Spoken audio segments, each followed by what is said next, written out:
esto le falta un tornillo, que venga un mecánico. ¿Para qué, don Carlos? A ver si te puede arreglar.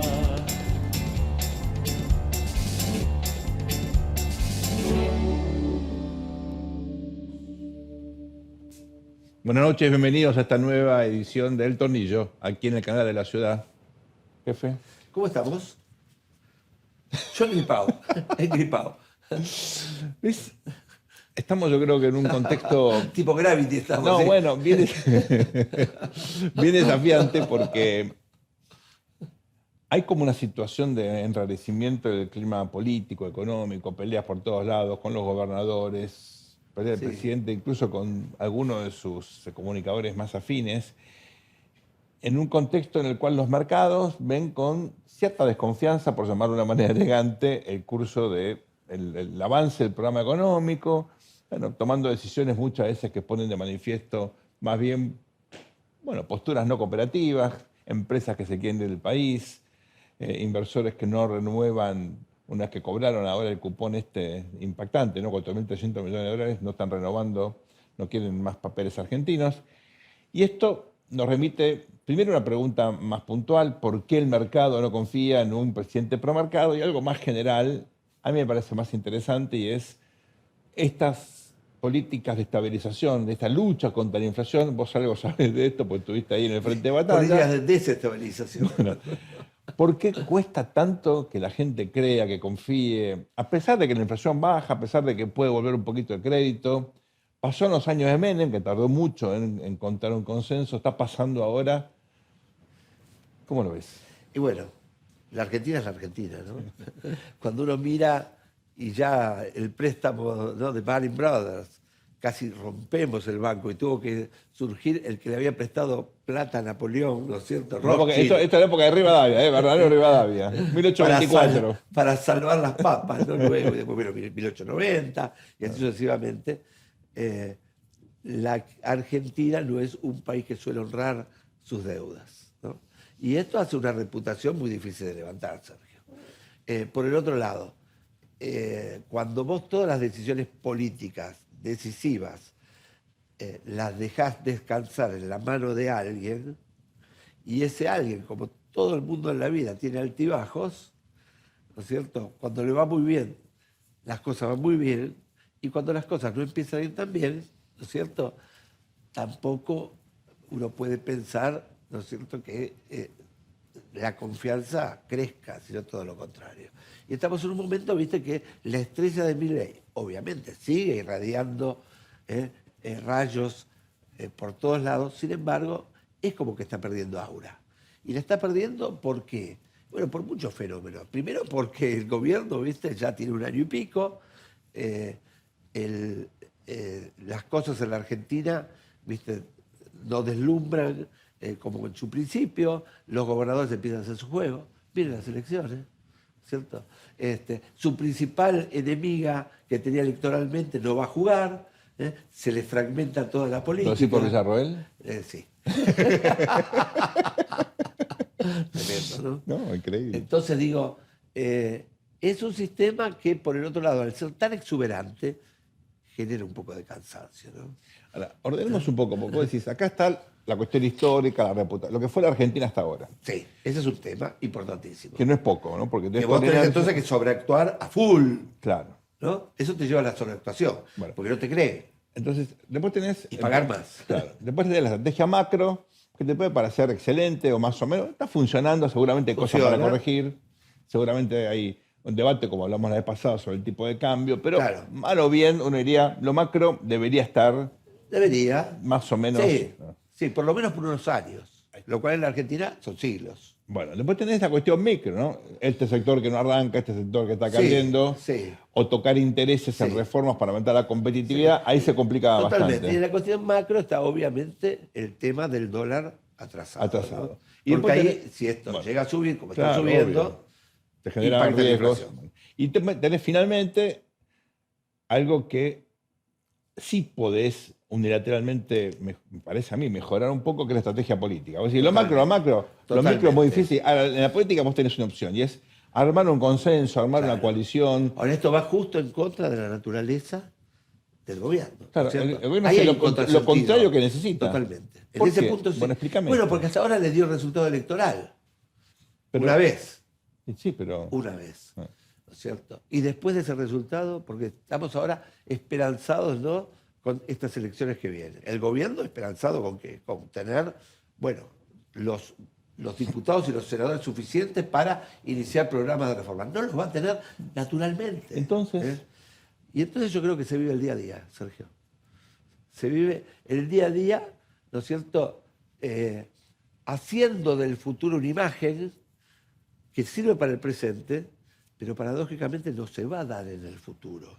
Entonces, el problema es cuando uno se da cuenta de esto y sufre el gran problema de la Argentina, que han sido las decepciones.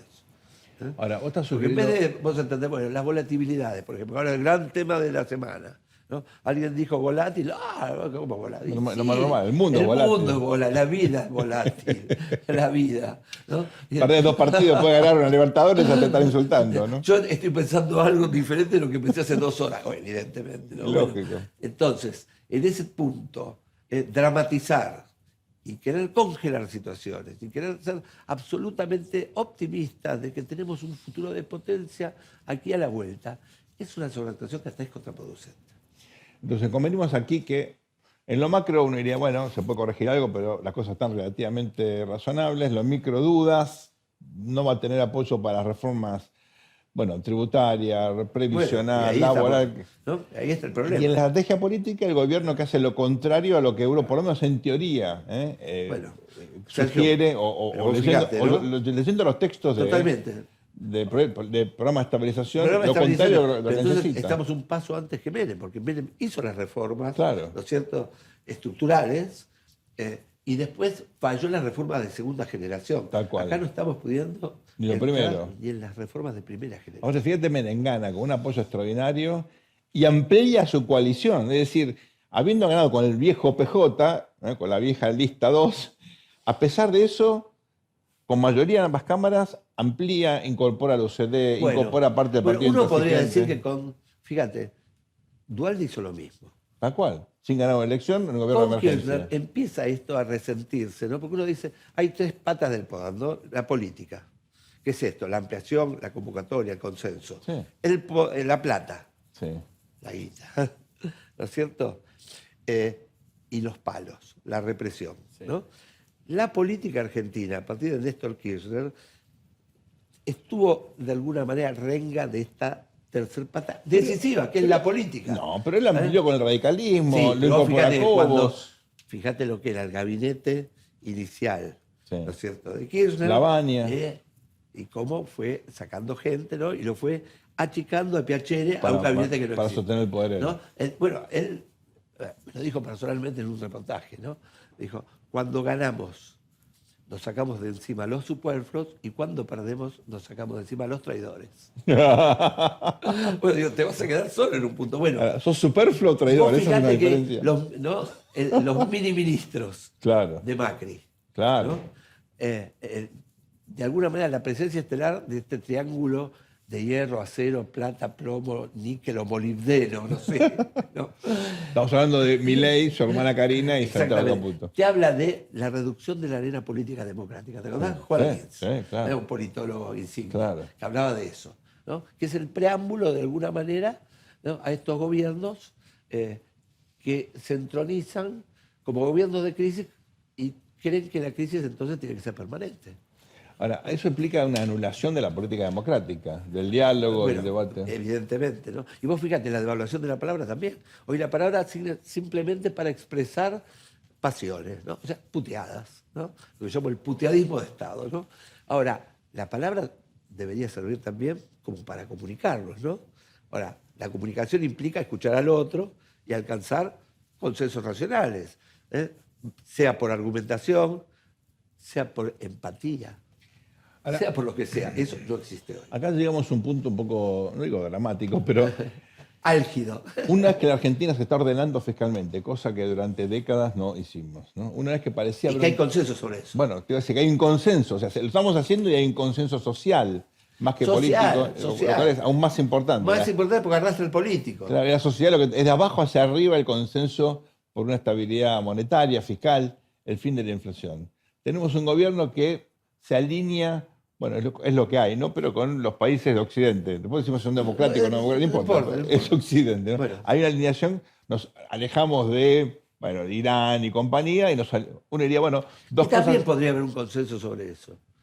Manon Trop, sin tanta Sin exageración. tanta exageración, pero también. Tenemos estos dos pilares. Ahora le sacan las festicholas, digamos, la casa de Trump. Hay un acuerdo ahí, hay un Tal cual, consenso, ¿no? ¿no es cierto? Ahora, nos está fallando tal vez lo que uno suponía que la Argentina tenía, que era la política. Y máximo de un gobierno minoritario. Porque Claro. este es un gobierno que quiere ser finalmente, ¿no?, un gobierno cesarista, Sí. pero se supone que los cesarismos vienen de una mayoría, ¿no? Y esta es como una contradicción en términos, ¿no? Es un gobierno minoritario que quiere ser cesarista, pero entonces le falta con qué, y no lo puede rellenar con redes solamente, o con Twitter, o con X, no sé cómo se dice ahora los Twitters. Twitter. No sé. Un ex, ¿no? Y Un chao. ex. No sé. Digamos, ahí es el punto realmente de mayores dudas y donde la ciencia política no tiene tampoco, ¿no?, de dónde agarrarse, porque es un caso, una rara avis. Ahora, el problema de la rara avis es cuando no consigue volar demasiado alto. Luis estuvo en la trinchera. Estas preguntas que yo le hago, bueno, él las contesta desde la teoría, desde la experiencia personal. Y desde haberme quemado y ahora soplo hasta el yogur. Me quemé con leche, soplo hasta el yogur. Vamos ahora a nuestra sección El pueblo quiere leer, porque vamos a hablar de un libro que precisamente apunta a estas cuestiones que estamos acá analizando.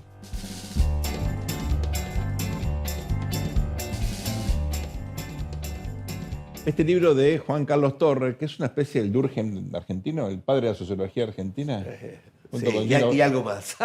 junto con Gino Germani. Sí, más de moderno, ¿no? Obviamente él fue discípulo de Gino Germani, de Torcuato. El Torcuato Vitela. Gracias a Dios. Juan Carlos Torres estuvo efectivamente una temporada allí en el quinto piso En el del quinto piso. Ministerio de Hacienda, en la calle Hipólito Yrigoyen, justo enfrente de la Casa Rosada, en la época del Plan Austral. ¿Se acuerdan?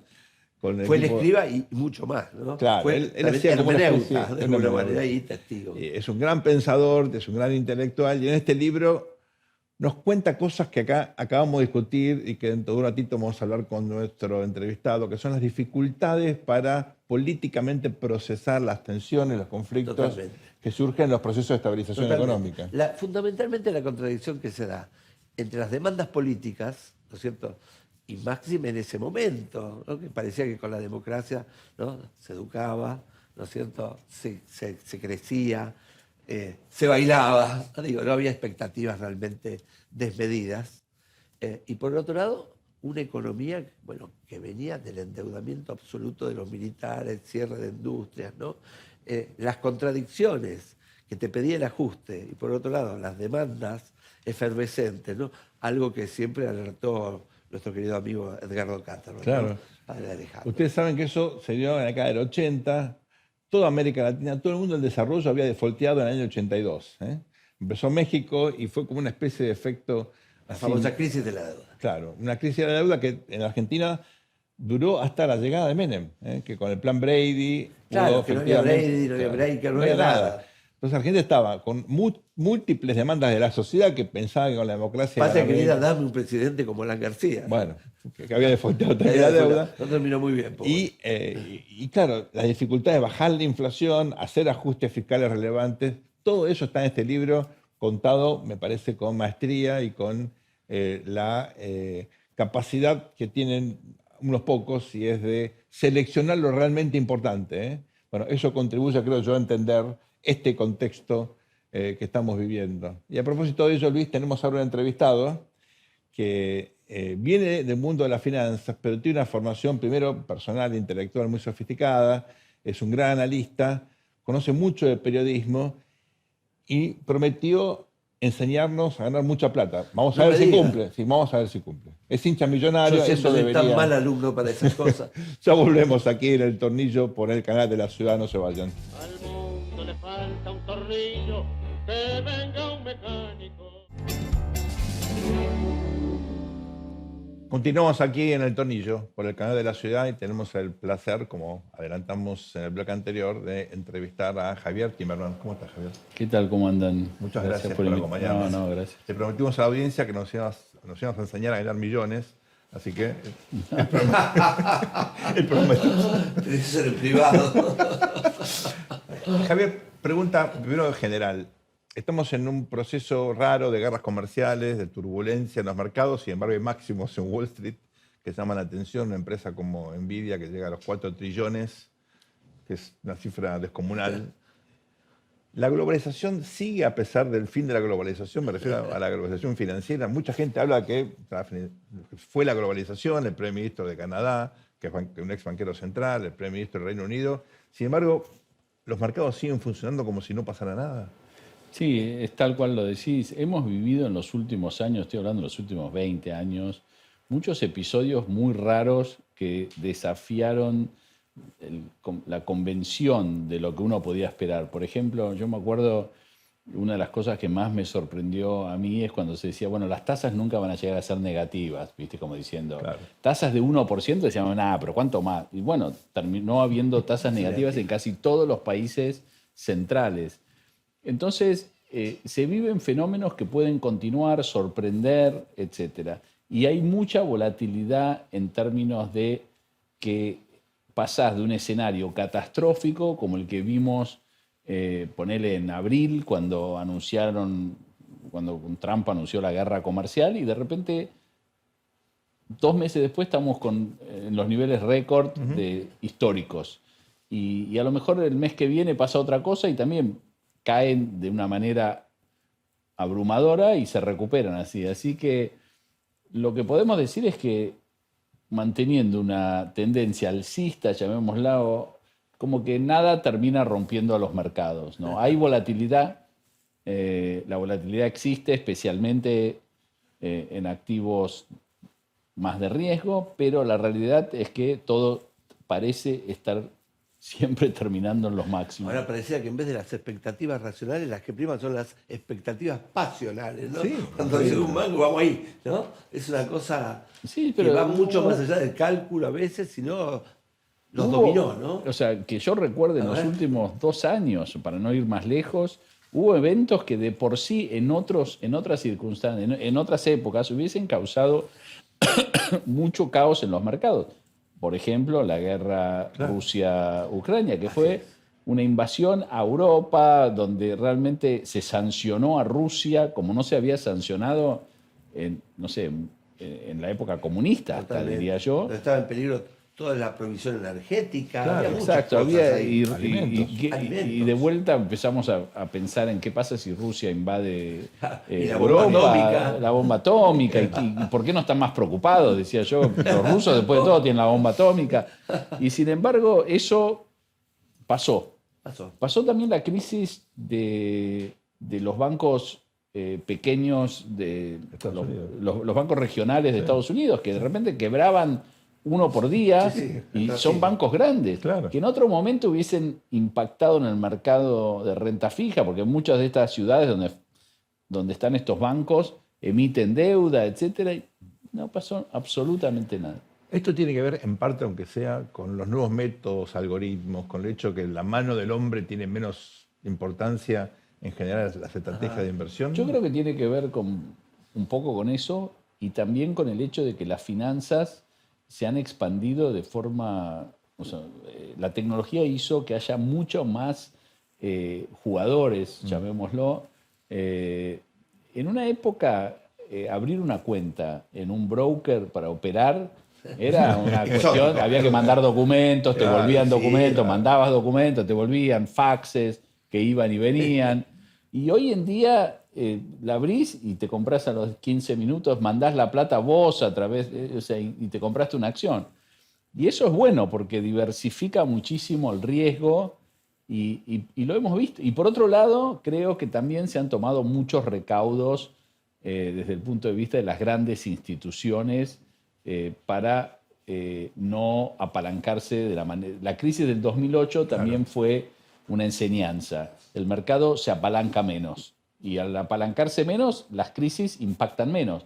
en una época cuando había una crisis y el mercado estaba tan apalancado, volaba Volaba y todo, eso era una cadena. Claro, Y así fue. dominó total. Y ahora Eso, no. así pasó en el 2008. Ahora está ¿Eso fue por localizado. una buena regulación o por autocontrol de las propias instituciones financieras? Mira, en su momento,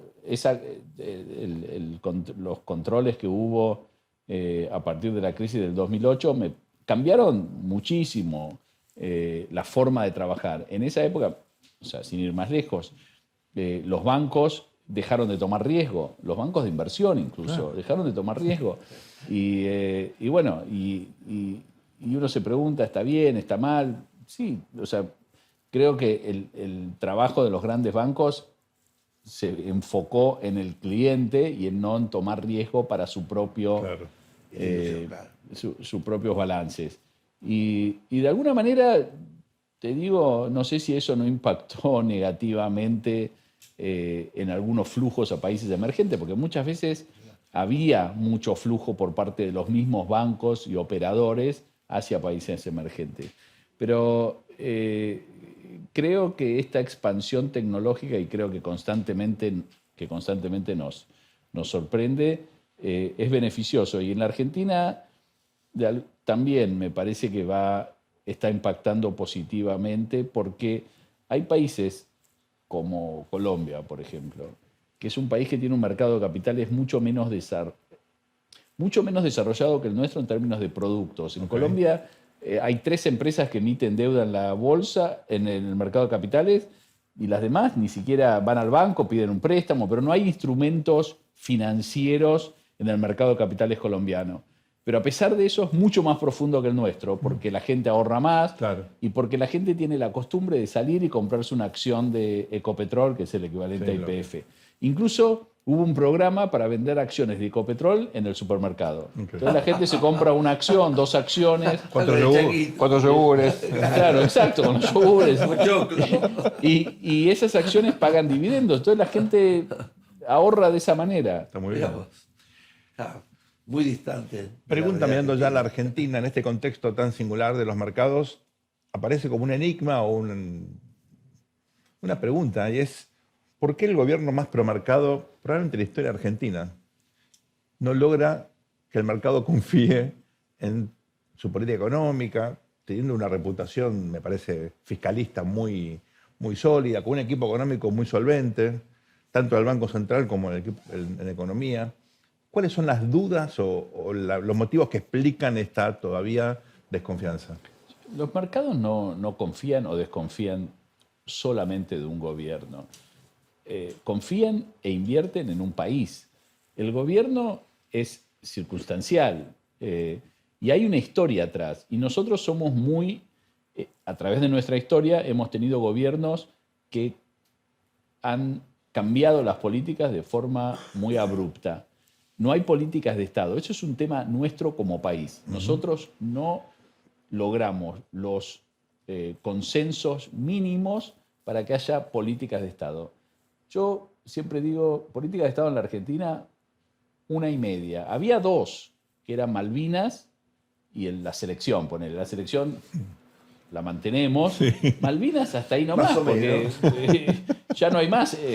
O sea, cuando se celebró el evento de Malvinas, conmemoración del 2 de abril, no hubo un acto donde fueron todos. No, o sea es cierto. Pero, de todas maneras, yo creo que la Argentina, poco por esa historia tan pesada, que cada vez es más costoso revertir, se necesita años de cambios culturales, de cambios donde los inversores, la gente misma, vea que hay otro tipo de país. La reputación Lo- entra en la ecuación y digamos que reputación no tenemos, o sí tenemos en medio El negativo. otro día estaba leyendo, creo que fue Jorge Liotti en domingo. La Nación el domingo pasado, que decía, hay más confianza entre los inversores locales que los de afuera. Tal vez porque los locales no tienen dónde ir, pero los de afuera sí tienen dónde ir. Claro, Claro. Además están acostumbrados los locales, Claro. juegan. Entonces, Tiene una tecnología. el problema no es únicamente el gobierno, Claro. no es el gobierno, no son las políticas del gobierno, pueden ser peores, mejores, etcétera. Pero creo que la Argentina, y eso me parece que el gobierno, no sé hasta cuán consciente es de esto, tiene un problema reputacional que lo excede al gobierno. Y eso va a tardar muchísimo tiempo en revertirse. Y si bien es verdad que Milei generó un interés muy notable, fuerte sí. y que vos salís y preguntás, y te preguntan a vos, mejor dicho, sos argentino, Sí. Milei y esto, algo que no pasaba, yo creo que, no sé, nunca pasó que un gobernante tenga este nivel de ¿Con Menem pasó algo?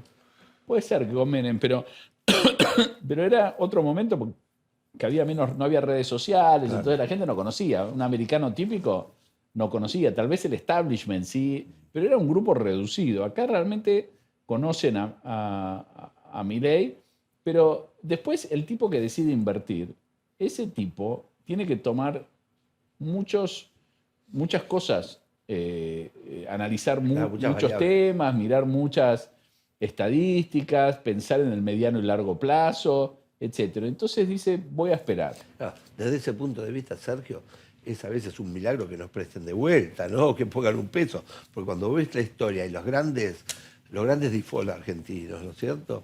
A veces dices, ¿cómo el mercado comienza a confiar al poco tiempo? Y aparte ¿no? tenés el tema, por ejemplo, no menor, es el de YPF también. Ah, Claro. O sea, ese es un porque tema el otro día enorme. el otro día estaba, ayer, en otro programa, estaban hablando de YPF y de las empresas petroleras en general que atraen capitales, cosa que es verdad, son empresas sólidas que han logrado penetrar muy bien en el mercado de capitales globales y han emitido y han invertido mucho en la Argentina. Empresas locales de argentinos. A tasas más bajas que el soberano, ¿no? La tasa más baja del Sí. soberano, exacto.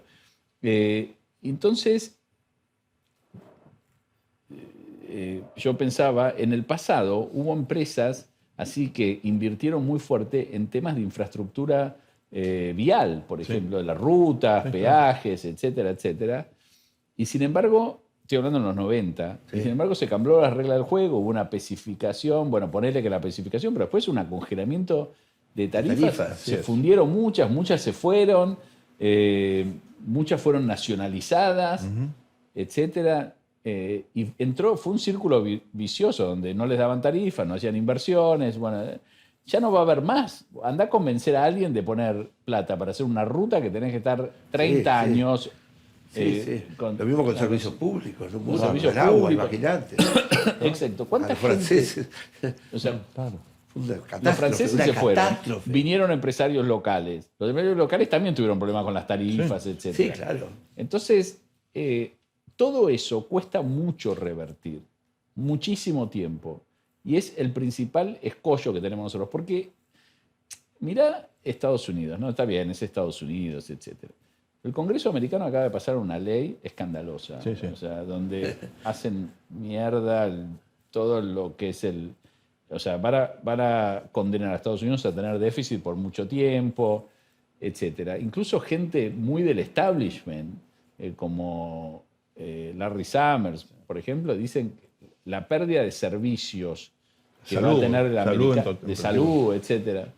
Y Sí, sin brutal, embargo, brutal. sin embargo, el mercado no reacciona. Estamos en los máximos, el mercado de bonos funciona perfecto. O sea que no es únicamente hacer las cosas bien. No es automático. No es automático. Vos conocés mucho los mercados, pero sobre todo renta fija, bonos. ¿Vos pensás que la Argentina, a pesar de este riesgo, debería tratar de buscar financiamiento en los mercados en el contexto actual? Mira, yo creo que en eso estoy de acuerdo con lo que hizo el Ministerio de Economía, de salir a buscar en forma escalonada, tranquila, primero hacer un repo con bancos, después hacer una emisión en pesos con inversores de afuera, fueron generosos con la tasa, hubo críticas sobre eso, yo creo que está bien, nosotros tenemos que cuidar a nuestros clientes, Claro. que son los que nos prestan plata. Muchos no nos quieren prestar. Hay Es tipos que dicen, bueno, yo presto, bueno, tratar de que esa gente le vaya bien prestando a la Seguro. Argentina. Entonces yo creo que ir de a poco al mercado me parece una buena estrategia. Eventualmente, si las cosas mejoran, si hay apetito para el riesgo, si los mercados globales colaboran, si el precio de los commodities se mantiene, etcétera, se logrará abrir los mercados, pero no depende únicamente de las medidas que tome el gobierno que los mercados se abran, depende de un montón de cosas y hay que trabajar en eso. Es importante, si vos, por ejemplo, si viene un emisor, no la Argentina, pero una provincia o algún otro emisor que está pensando en emitir deuda, yo primero le digo, bueno, primero hablemos con los inversores, ver qué necesitan, cómo están, qué quieren, etc. Hay un trabajo para hacer. Y para la Argentina es difícil ese trabajo porque hay una historia muy fuerte detrás.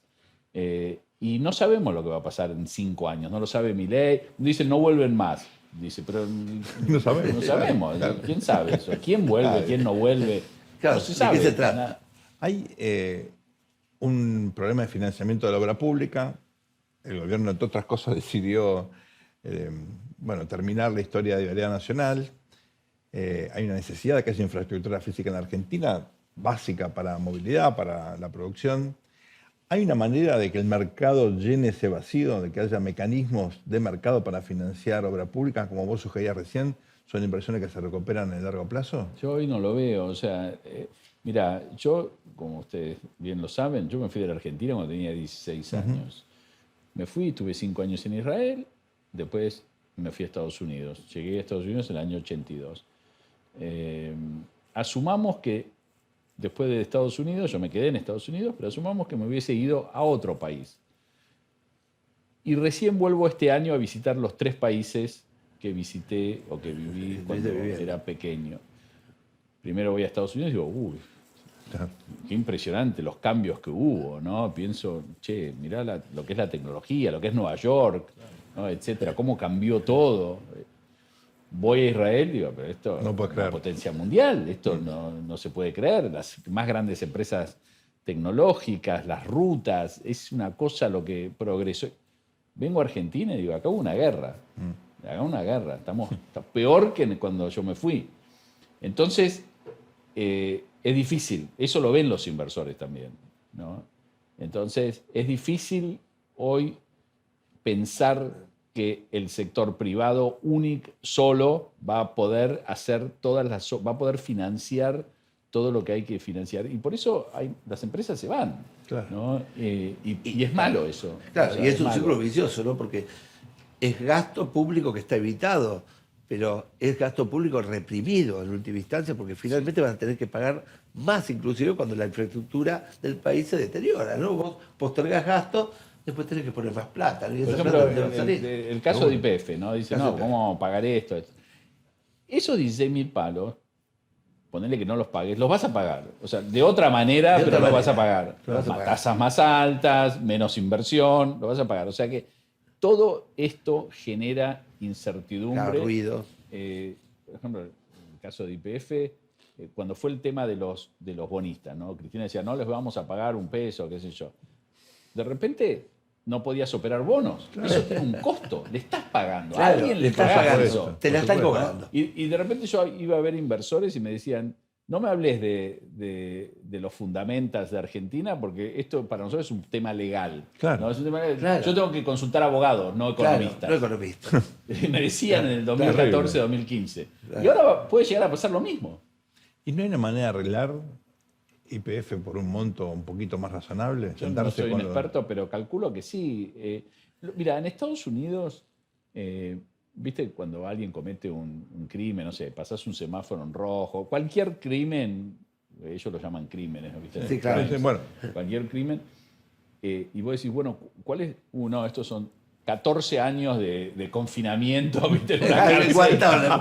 Y vos decís, uy, no, el abogado te dice, no te preocupes, no llegás a eso. $100. Hay que atrás, dice, ¿no? Bueno. Te dice, no te preocupes.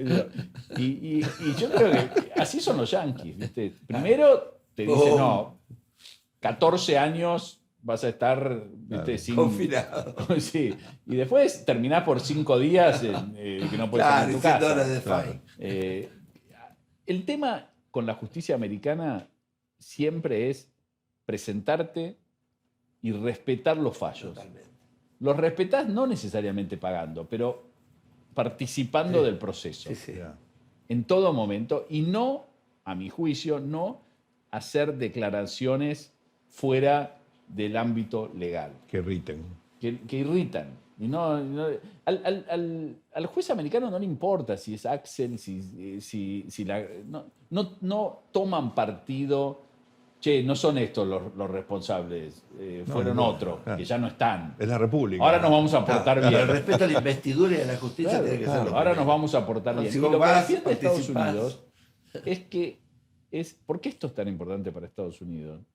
Porque es el sistema capitalista donde ellos buscan atraer los capitales. Entonces vos Claro. decís, YPF por algo fue a Estados Unidos, no fue a Colombia a emitir deuda, fue a Estados Unidos. Y fue a listar sus acciones a Estados Unidos. Claro. Entonces ellos protegen eso, para que otras empresas vayan, etc. Entonces, todo esto impacta en el modelo económico. De alguna manera está pegándole, impacta. Y por eso es mucho más desafiante. Y por eso tampoco hay que temerle tanto a la volatilidad. Ayer se armó un escándalo porque Fantino dijo va a haber volatilidad o no sé qué. Lo más normal del Y mundo. es lo más inherente al sistema ¿Cuál es el capitalista. problema? ¿no es Tiene cierto? que haber volatilidad. Si salimos de la peor crisis de la historia, que haya volatilidad. Claro. Y Está está el bien. proceso de destrucción creativa, y está haciendo el proceso de depuración del mismo mercado.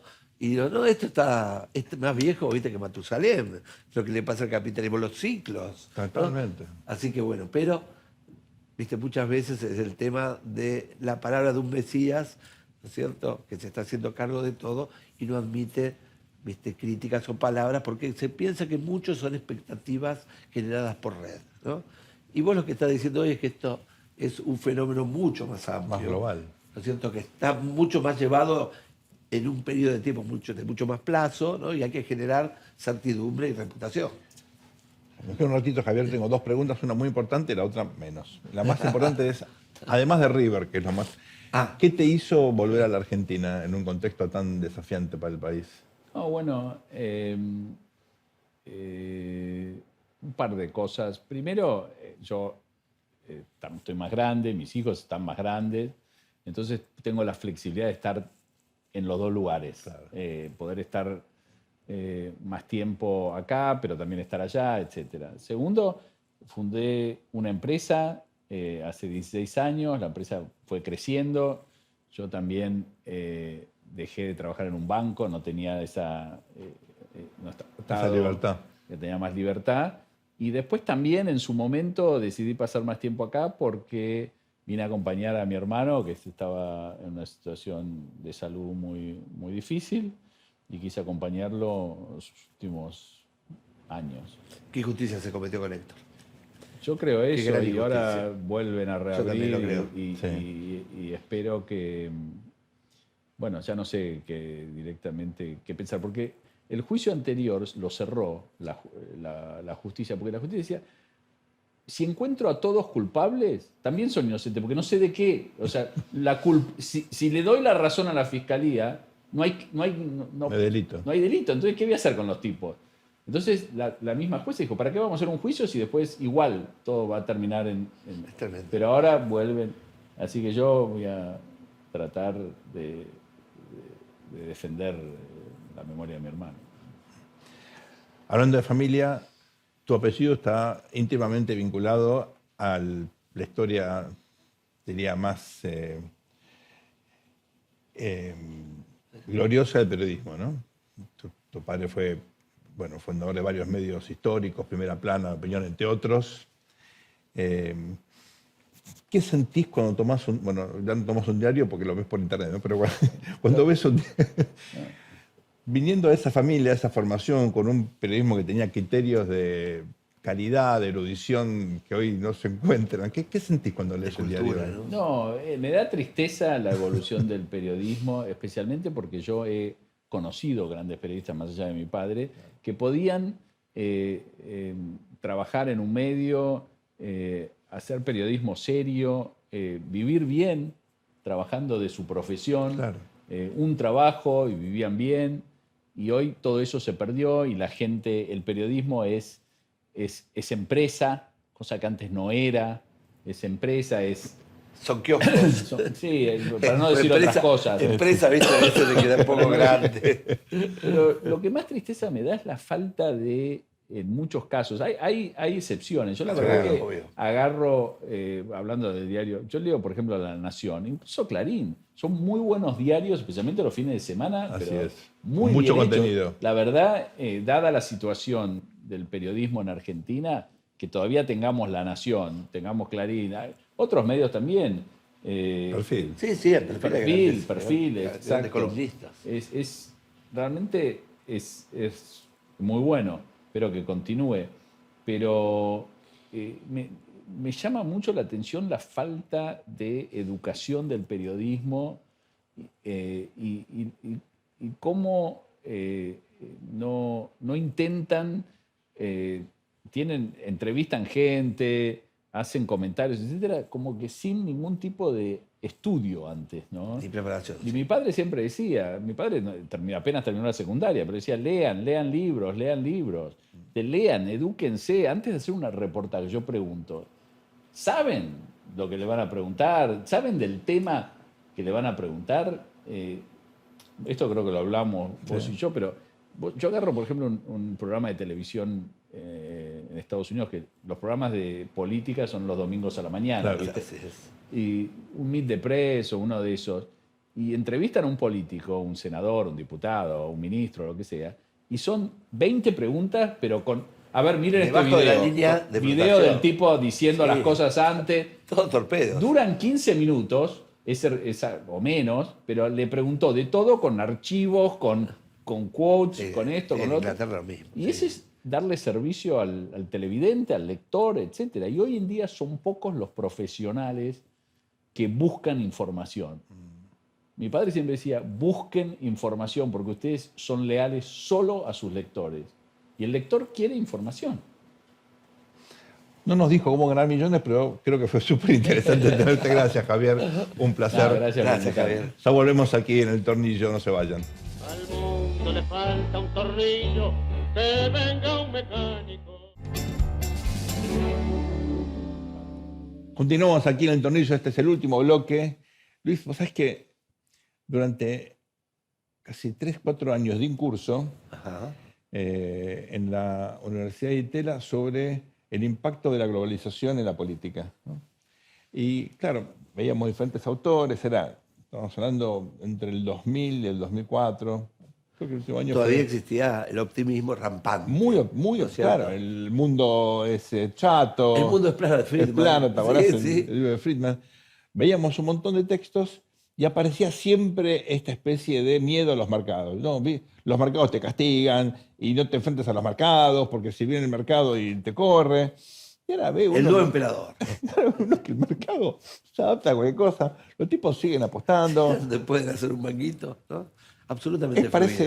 Digo, lo que nos contó recién Javier, efectivamente, Fantástico, pasan fantástico. cosas recontra locas que antes hubieran generado Sí. una No nos especie de contó terremoto. cómo hacernos millonarios, pero por lo menos cómo no perder tanta guita, ¿no? Sí, ¿no? O sea, me parece. Me parece que uno ¿no? tiene que poner lo que poco que tiene Ahí, y va esperar. llevando, se va llevando, porque realmente no existen estas grandes hecatombes ligadas a eventos insignificantes. Ahora, los eventos significativos a veces generan Tal cual. un viernes negro, pero un lunes ya con expectativas, ¿viste? Al mismo tiempo aparecen... ¿Qué será la ambición? ¿Qué será? Sí. Está esta palabra, este cosa, concepto, ¿te acuerdas de exuberancia irracional?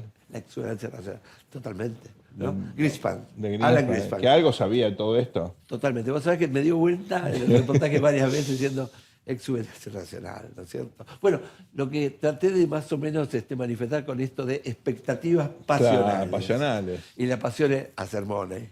Al mismo tiempo, yo creo que estas máquinas que toman decisiones de inversión, que te dicen, agarramos una cosa, esos algoritmos, ustedes, alguna vez si tienen ganas, pregúntenle al chat GPT o cualquier cosa de esas, lo que es un algoritmo y aparece una fórmula matemática que parece imposible de entender, pero que los que entienden te dicen Dice que "Mira, funciona. funciona, esto es un El mecanismo algoritmo funciona, Juan. para tomar el decisiones". algoritmo. Bueno, entonces te dice, toma 3 acciones energéticas que más cotizaron, vos le das Bueno, parámetros. Básicamente se deben esto a la aplicación de millones y millones de datos, ¿no es cierto? Claro. Con maquinarias que dicen, bueno, esto va por acá. Bueno, ¿no? y Un aparentemente promedio eso simple. explica por qué los mercados suben tanto y explica por qué uno va ahora a un banco donde antes había 60 personas con máquinas haciendo trading y ahora no hay nadie. Nadie. Literalmente está vacío. Así. El trading floor es la nada. Es increíble, nada, pero es la así, nada. ¿no? Así Me quedé es. también con otra cosa que dijo Javier, y es que muchas veces la política conspira contra los objetivos de los políticos. O sea, la propia práctica de la política va en contra de lo que ellos están pretendiendo. Eso es medio raro, ¿no? Es raro, pero es que el plazo del político es el cortísimo plazo, ¿no? Y máxime con las encuestas, y máxime con esta cuestión de las redes, ¿no? Segundo a segundo, ¿te acordás que Dick Morris decía, ¿no?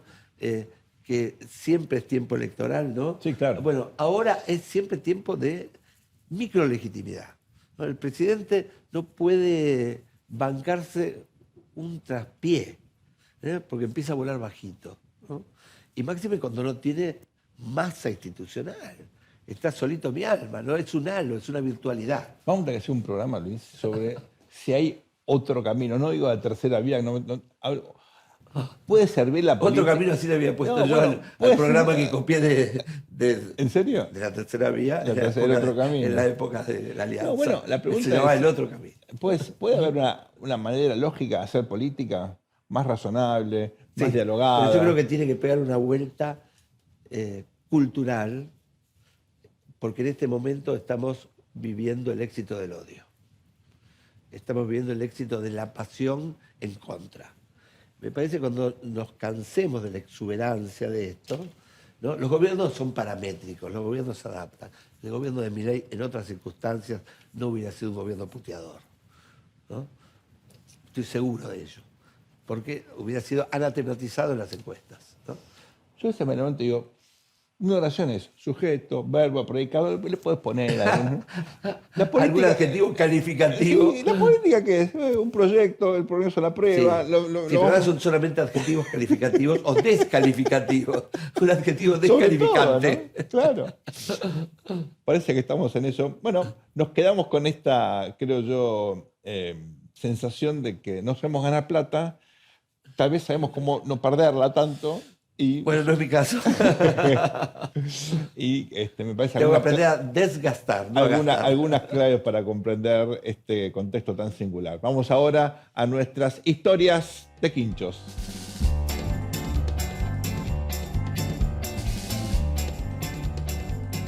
Hace bastante tiempo, en el año 2010, Ayer nomás, diría a Morris. comienzos de octubre, tuve la oportunidad de charlar con un conjunto de inversores y en un momento me preguntan por Néstor Kirchner y le dije, mira, te voy a decir la verdad, está bastante enfermo, tengo un amigo que juega a la pelota con él los viernes y el último partido bajo la Información de lluvia. primera línea. Bajo la lluvia, o sea, cuando te secás, los que te jedi en el vestuario es cuando más conoces a los líderes. Absolutamente. Y me dijo, mira, lo vi el otro día y la verdad que no se recuperó, está complicado. Dije nada más que eso. Comienzos de octubre del año 2010, el 27 de diciembre al mediodía me llama este inversor chileno y me dice, tenés que venir a Santiago. Vos, Santiago? vos pronosticaste la muerte. Digo, yo no dije eso, yo solamente dije que estaba mal de salud. Dice, no, yo se lo dije a dos de mis compañeros en un directorio, te quieren conocer. Dije, bueno, me voy a Santiago, ¿no? Era una empresa muy importante de energía, la principal distribuidora de energía en esa época Ah. de Santiago de Chile. Impactará positivamente en mi CBU, pensaste. No, y tenía inversiones en la Argentina en ese momento y la pregunta es, ¿y ahora el futuro cuál es de la Claro, Argentina? o sea que tenía la bola de ¿Cómo cristal. Yo dije, mire, no sé qué va a pasar, pero seguramente la presidenta va a tener mucho más poder porque la Argentina es muy presidencialista. En esa época se dudaba de que Cristina pudiera adaptarse. Totalmente.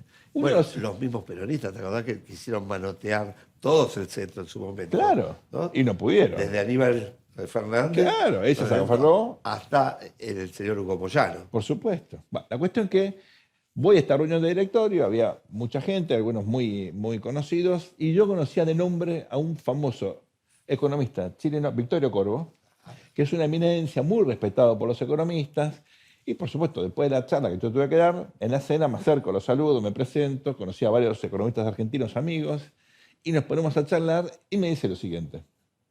Dice, la Argentina, qué país, yo lo adoro. Cada vez que podemos vamos a Buenos Aires con mi señora, vamos al cine, vamos a comer. Nunca voy a comprender cómo un país que tiene economistas, macroeconomistas tan brillantes, tenga una macroeconomía tan desordenada. Bueno, por ahí hay alguna relación causal, ¿no? Probablemente no estén en la función pública, probablemente cuando lleguen a la función pública no se adaptan a la política. Le di un par de explicaciones coyunturales. Por ahí así. manda otra cosa, no la macro, ¿no? Pero esa Por ahí fue, manda la micropolítica. esa fue la paradoja que don Victorio me señaló. La verdad, un ídolo, una persona muy, muy, muy capacitada y ciertamente quería mucho o quiere mucho a la Argentina. Esta fue nuestra historia de Quincho. La cantidad de economistas aparentemente no hace la diferencia, por lo menos Bueno, hasta ahora. tenés la ¿no? cantidad de psicólogos y fíjate cómo le va al país. Bueno, de hecho el viceministro economista es chileno, de economía, perdón, Totalmente, es chileno, totalmente, José Luis Daza. totalmente. Vamos ahora al momento más esperado de la semana, los premios El Tornillo.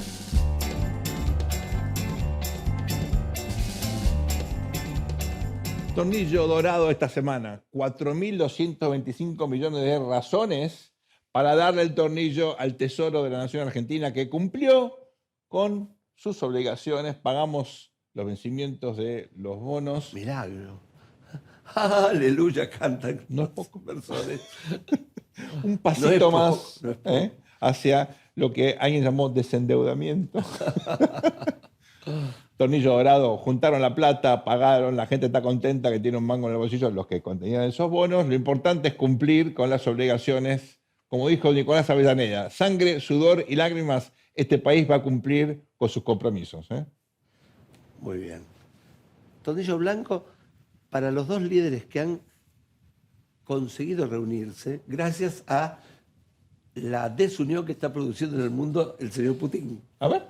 El señor Macron y Sir Starmer, ¿no es cierto?, de Gran Bretaña, Kerr, que se han unido, ¿no? Se han estrechado la mano. Y vos fíjate que es una historia de desencuentros, ¿no? Porque desde tiempos inmemoriales, por ejemplo, cuando los normandos invadieron Gran Bretaña, Hace ¿no? unos 1000 años más o menos. Más o menos, ¿no? Que ahí los ingleses llaman a Guillermo, el que invadió, el constructor, ¿no? Porque construyó una serie de castillos. En realidad los franceses lo llaman el conquistador, ¿no? Lógico, Porque no, conquistó no. la Bretaña. A partir de eso siempre hubo una historia, ¿no? Donde los rusos incluso, vos fíjate que jugaron alternativamente en las coaliciones, ¿no? Porque jugaron con Lord Wellington, ¿no? Contra Napoleón en su momento, ¿no? Pero también habían sido aliados obviamente de Francia en varias oportunidades. Así que en este momento lo que hizo Putin fue unificar, ¿no? Estas dos orillas del Canal de la Mancha, ¿no es cierto? Que solamente la unificación de Europa hizo que se pudiera construir el canal que las uniera. Así que, Tornillo Blanco, no sé si para ellos dos o para Putin. Los une al espanto, ¿no? Más Así que- es, así es. Y finalmente, un tornillo plateado para alguien que supo retirarse a tiempo de la política, lo cual no es habitual. Palito Ortega el otro día cantó el 8 a la noche, la madrugada, del 9, Lunita Tucumana, en la plaza de la República, ahí en Tucumán, frente a la Casa de Gobierno, con el chaqueño palavecino. Una canción histórica. Fíjense que volvió a hacer lo que más sabe Palito, que es cantar, lo que mejor hace. ¿Y la felicidad no la cantó? La No, pero felicidad. estaba presente. Me dio Palito, como- Muy bien, muy una bien. gran persona que ayudó a muchos amigos, se merece este reconocimiento. Y esto ha sido todo por hoy. Gracias por acompañarnos. Esto ha sido El Tornillo, aquí por el canal de la ciudad. Que tengan una gran semana. Y todo gracias a Tombo. Al mundo le falta un tornillo, que venga un mecánico.